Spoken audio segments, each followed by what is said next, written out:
Hi my lovely viewers, this is Aloha World Learning Tutorial channel for you.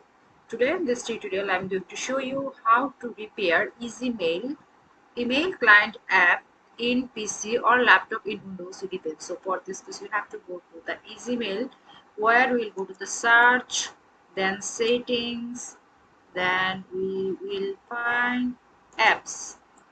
Here install apps, that means uninstall and manage apps on your PC. So click here. There have lots of applications has been installed here. So if I don't find, so what I'll do, I will write here to search, or I will search here. So I will search Esaymail. So here one app, Esaymail. So go to this advanced options. So here what we want in below, we want repair, right? So for repair, what has that has if this app is not working right, we can try to repair.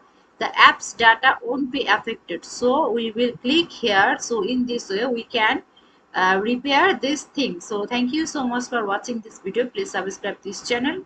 Hopefully this tutorial will help you so much.